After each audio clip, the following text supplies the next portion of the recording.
Well, I said it might be too cold to do a video in the basement this week. Let's go check.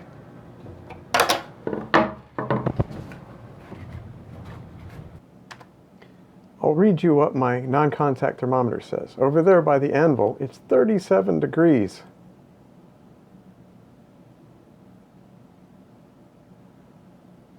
The door over here is about 30 degrees.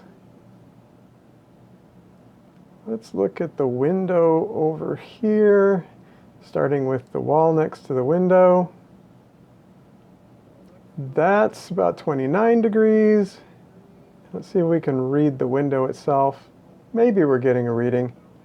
About 21 degrees. That's too cold. I think we should go upstairs. Yeah, this is better. Let's do this over some hot tea. So, I did make something this week, but I made it in the warm kitchen. I made a streusel for my family for Valentine's Day with a delicious homemade vanilla pudding filling. I asked you a question last week about small things. And I've been thinking about that this week.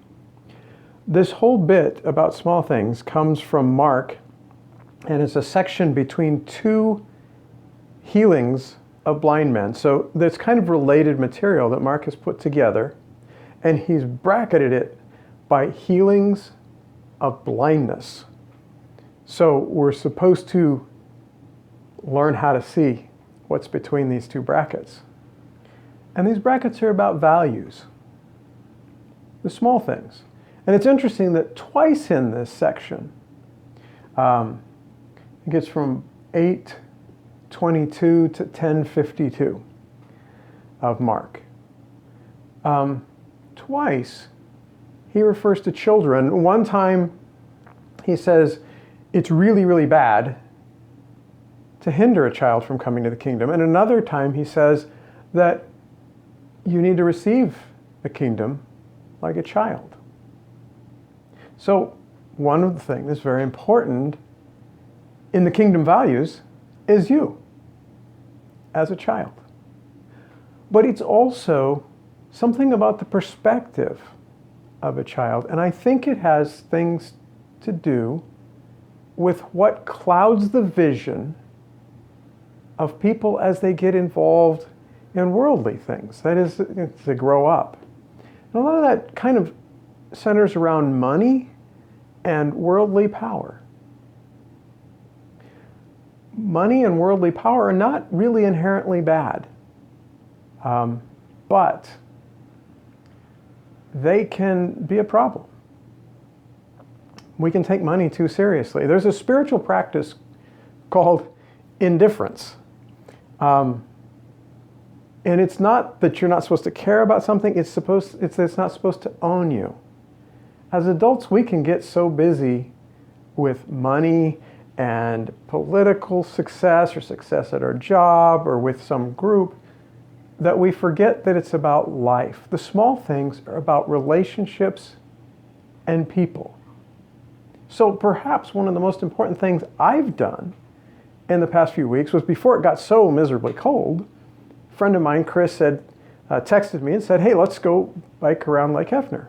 So we did, and we talked about life and we enjoyed things together. We had relationship, and that's really important.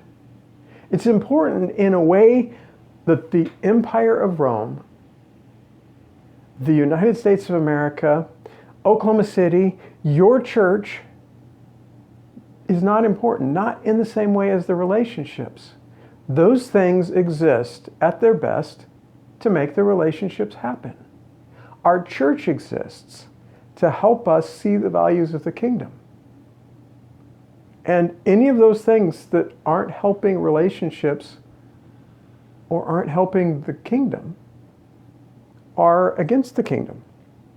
And the kingdom seems to be for small things, for people, for you and for me.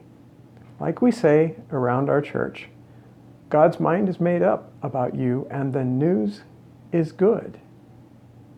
God loves people.